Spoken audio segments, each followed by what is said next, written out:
শরীয়তপুরে জন্ম নেওয়া ১৭ বছর বয়সী মবিন বাহিরে যাওয়া হাঁটাচলায় নিতে হচ্ছে পরিবারের সার্বক্ষণিক সাহায্য।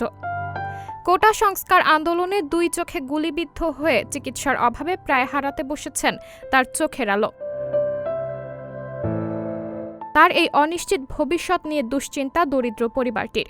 আবার নতুন করে দৃষ্টিশক্তি ফিরে পাওয়ার আকুতি জানিয়ে আর্থিক সহযোগিতা চেয়েছেন সবার কাছে।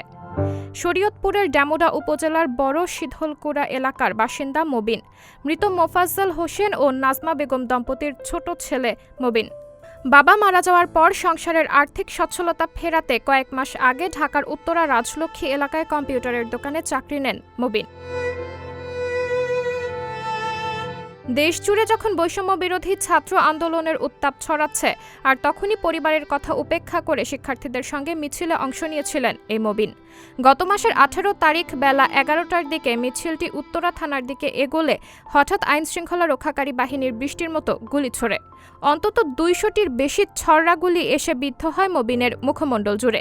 এরপর চোখের সামনে নেমে আসে ঘোর অন্ধকার। রক্তাক্ত অবস্থায় সড়কে লুটিয়ে পড়লে তাকে উদ্ধার করে নেওয়া হয় ঢাকা মেডিকেল কলেজ হাসপাতালে।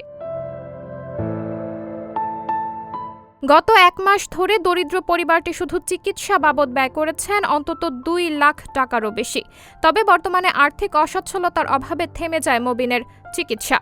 মবিন বলেন, আমি দোকান বন্ধ করে আন্দোলনে শিক্ষার্থীদের সঙ্গে যোগ দিই। উত্তরা থানার কাছে আসতেই হঠাৎ করে গুলি। কিছু বোঝার আগেই দেখি চোখ দিয়ে আর সারা মাথা দিয়ে রক্ত পড়ছে। আমি সেখানেই পড়ে যাই। পরে শিক্ষার্থীরা আমার গেঞ্জি খুলে মাথায় বেঁধে হাসপাতালে নিয়ে যায়। এখন আমি দু চোখে দেখতে পাই না, তবে ডান চোখে টর্চের আলো অনুভব করতে পারি। জানি না আবার আগের মতো দেখতে পাবো কিনা, তবে আমি দেখতে চাই।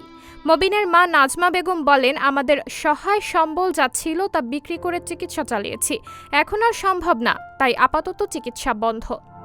বাড়িটুকু বিক্রি করে হলেও ছেলেকে তো চিকিৎসা করাতে হবে।